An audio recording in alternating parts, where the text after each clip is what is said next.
السلام علیکم ورحمۃ اللہ وبرکاتہ۔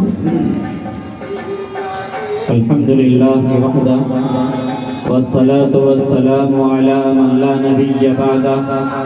اما بعد فاعوذ باللہ من الشیطان الرجیم، بسم اللہ الرحمن الرحیم۔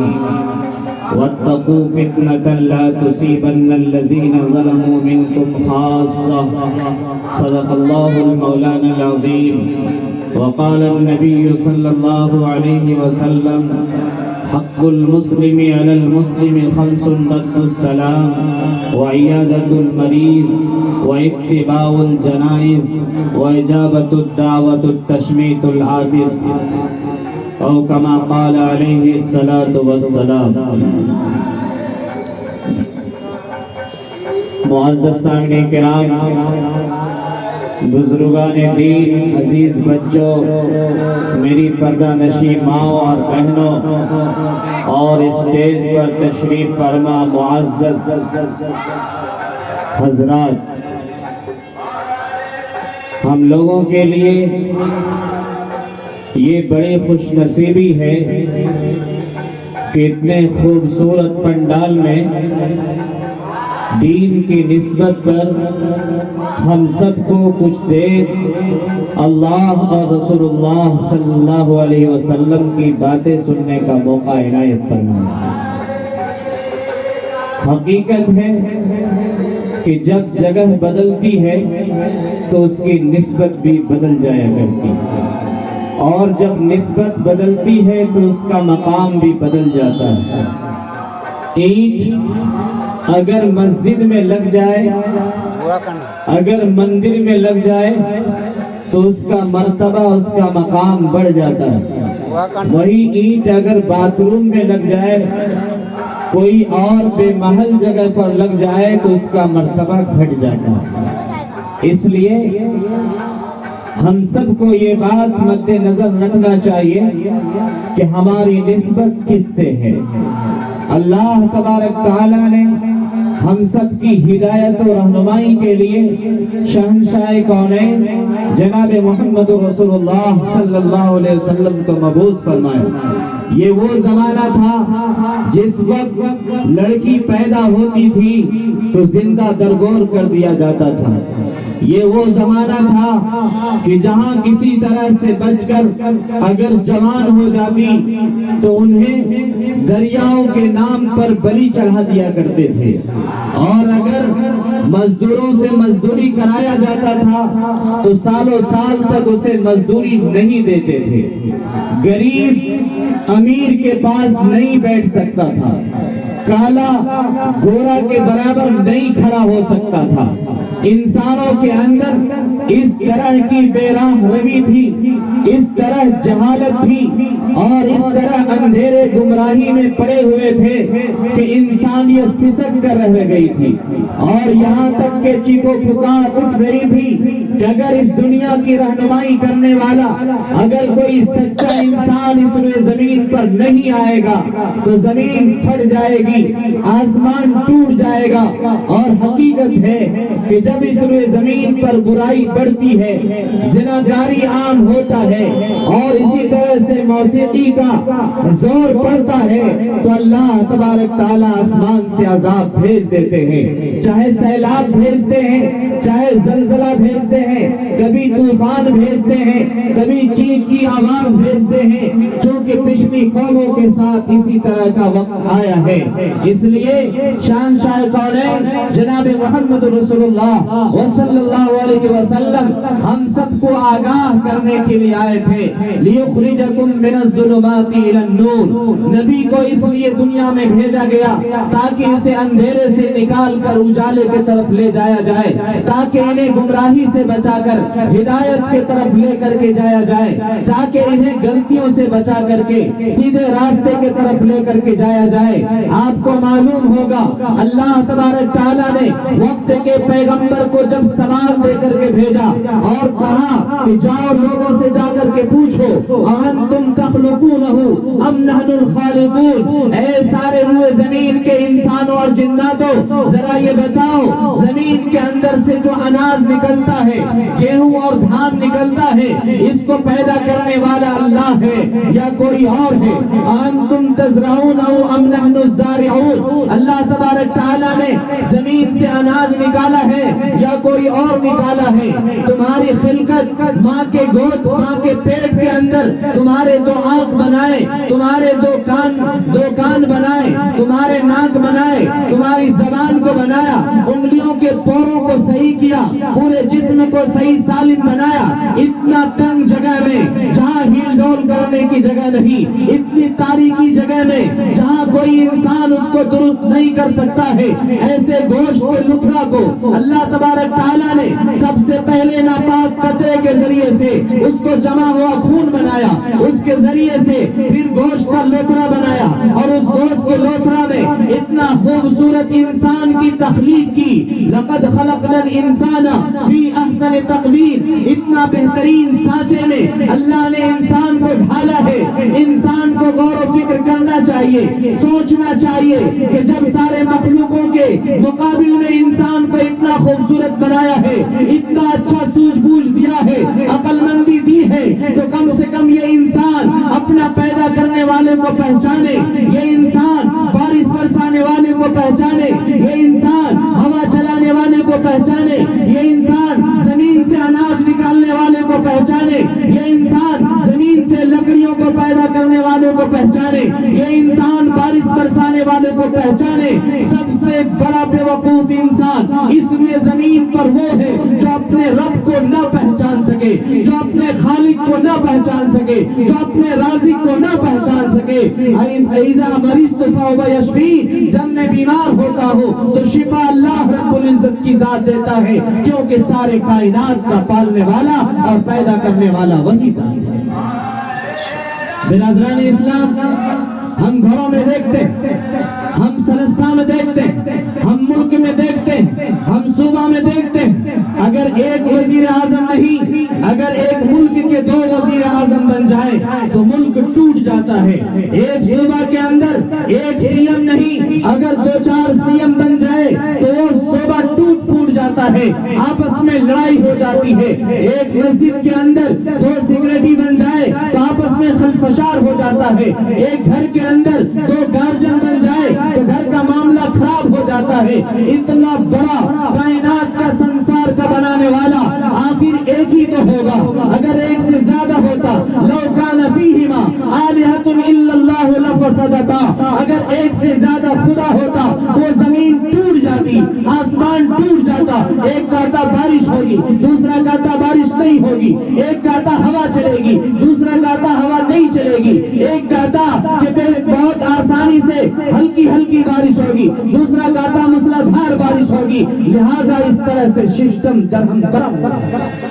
نظام صحیح ڈھنگ سے نہیں چل پاتا، اس لیے یہ کہنا پڑے گا قل هو اللہ احد، اے نبی آپ کہہ دیجئے اللہ ایک ہے، اللہ الصمد، اللہ بے نیاز ہے، اللہ کو کسی کی ضرورت نہیں، اللہ کی سب کو ضرورت ہے۔ لم یلد، اللہ کا کوئی بیٹا نہیں، ولم یولد، اللہ کا کوئی باپ نہیں، ولم یکن لہ کفوا احد، اللہ کے ہمسر کوئی نہیں۔ لیسا کمثلہ شیء، اللہ کے جیسا دنیا میں کچھ ہے ہی نہیں۔ جب اللہ کے مثل کچھ نہیں ہے تو پھر اللہ کی تصویر بھی نہیں بنائے جا سکتے، اللہ کے شکل بھی نہیں بنائے جا سکتے۔ اس لیے اللہ کو ایک ماننا، اللہ کی وحدانیت پر ایمان لانا، یہ ایک ایک انسان کی ذمہ داری ہے۔ انہی چیزوں کا سبق دینے کے لیے ہم سب کے آخری نبی جناب محمد رسول اللہ صلی اللہ علیہ وسلم دنیا میں تشریف لائے، اور آپ کے دین اتنا بہترین دین ہے، اتنا بہترین مذہب ہے جو ایمان سے امن کا درس دیتا ہے، اسلام سے سلامتی کا تحفظ سلامتی کا درس دیتا ہے، اور اس مثال سے اس کو پہچانیے کہ ایک خاتون تھی، بدکار تھی اور بے راہ نبی کے راستے پر چل رہی تھی، بدزن تھی، اپنے زندگی سے وہ مایوس ہو چکی تھی اور وہ عاجز تھی، گناہ کرتے کرتے اس قدر وہ پریشان حال تھی کہ اس کا کوئی سہارا نظر نہیں آتا تھا۔ ایسی صورت میں وہ راستے سے گزر رہی تھی، دیکھا کہ ایک جگہ کتا کا بچہ ہے، بہت نحیف ہے، کمزور ہے، اور وہ حلق اس کا تھر تھرا رہا تھا، بھوک کی شدت اور پیاس کی شدت میں وہ بلبلا رہا تھا۔ وہ خاتون جو بالکل فاحشہ تھی، ان کو رحم آیا، اور رحم آنے کے بعد انہوں نے اپنے گردن سے اوڑھنی اتارا اور پاؤں سے جراف اتارا اور کنواں میں ڈالا، اور ڈال کر کے پانی نکالا، اور پانی ڈال کر کے اس کتا کے مرنے والے کتا کے بچہ کے منہ میں پانی ڈال دیا، جس کی وجہ سے اس کی زندگی بچ گئی۔ شہنشاہ کونین جناب محمد رسول اللہ صلی اللہ علیہ وسلم نے فرمایا کہ میں نے اس خاتون کو جنت میں دیکھا۔ یہ ہے مرتبہ، یہ ہے مقام۔ اور ایک آدمی کا مثال بیان کیا گیا، واقعہ بیان کیا گیا کہ وہ بلی کو اپنے گھر میں باندھ کر کے رکھتا تھا، بلی کو باندھ کر کے، اور چند دن کے بعد بلی مر گئی، نہ اسے آزاد چھوڑا کہ کہیں جا کر کے کھاتا، اور نہ اس کو کھانے کے لیے دیا کہ وہ زندگی بچا سکتی۔ اسی اسنا میں بلی مر جاتی ہے۔ آپ صلی اللہ علیہ وسلم فرماتے ہیں کہ اس خاتون کو جنہوں نے بلی کو باندھ کر کے رکھی تھی، ہم نے دیکھا ہے کہ وہ جہنم کی آگ کے اندر ہے۔ تو کتا کو پانی پلانے کی وجہ سے جنت میں، اور ایک بلی کو باندھ کر کے مارنے کی وجہ سے جہنم میں۔ جب اسلام کا درس یہ ہے کہ ایک جانور کے ساتھ بھی حق تلفی نہیں کر سکتے، وہ اسلام یہ کیسے درس دے سکتا ہے کہ انسان کو انسان سے بانٹا جائے، انسان کو مارا جائے، انسان کو قتل کیا جائے، انسان کو ذبح کیا جائے۔ یہ تصور غلط ہے جو لوگوں کے ذہن و دماغ میں بھرا جاتا ہے۔ میرے بھائیوں، اسلام شانتی کا سندیش دیتا ہے۔ اللہ کے نبی صلی اللہ علیہ وسلم نے فرمایا، المسلم من سلم المسلمون من لسانہ ویدہ۔ وہ شخص کامل مسلمان نہیں ہو سکتا ہے جو اپنی زبان سے اور اپنے ہاتھ سے کسی کو تکلیف پہنچائے۔ المسلم من سلم المسلمون من لسانہ ویدہ، جو زبان سے تکلیف پہنچائے یا اپنے ہاتھ سے کسی کو تکلیف پہنچائے، وہ کامل مسلمان نہیں ہو سکتا ہے۔ اس لیے ایمان کی تحفظ چاہتے ہیں، ایمان کی بقا چاہتے ہیں، جس ایمان کے لیے مر مٹنا چاہتے ہیں، جس ایمان کے لیے ہر قربانی دینا چاہتے ہیں، اس ایمان کا یہ تقاضا بھی ہے کہ ہماری زبان سے کسی کو تکلیف نہ پہنچے۔ اس ایمان کا یہ تقاضا بھی ہے کہ ہمارے ہاتھ سے کسی کو تکلیف نہ پہنچے، کیونکہ تکلیف دینے والا انسان نہیں، وہ ظالم ہوتا ہے۔ تکلیف دینے والا انسان نہیں، وہ حیوان ہوتا ہے۔ اور جو تکلیف پہنچائے، اللہ کے نبی صلی اللہ علیہ وسلم نے فرمایا، من غش فلیس منا، جو دھوکہ دے کسی انسان کو، وہ ہم میں سے نہیں، وہ ہمارے طریقے پر چلنے والا نہیں ہے۔ یہ ہمارے نبی کا ڈنکے کی چوٹ اعلان ہے کہ دھوکہ دینے والا ہم میں سے نہیں ہے۔ برادران اسلام، اس دنیا کی بقا اور اس دنیا کی تحفظ اس میں ہے کہ اگر ہمارے پاس، ہمارے سامنے، ہمارے سماج میں، ہمارے گاؤں میں کہیں برائی ہوتی ہے، کوئی غلط کاری ہوتی ہے، تو اپنے ہاتھ سے اس کو روکو، اپنی زبان سے اس کو منع کریں، اپنے دل سے اس کو برا جانے۔ اگر یہ تینوں چیزیں نہیں ہیں تو یاد رکھیے بہت زیادہ ملک غرق ہو چکے ہیں، ڈوب چکے ہیں۔ ہمارے ملک کے اندر اللہ کی مہربانی ہے، اللہ کا فضل ہے، کیونکہ اس نیچے لیول پر ابھی ہماری قوم نہیں پہنچی ہے کہ جس کی وجہ سے بدکاری عام ہو جائے، جس کی وجہ سے گناہ عام ہو جائے،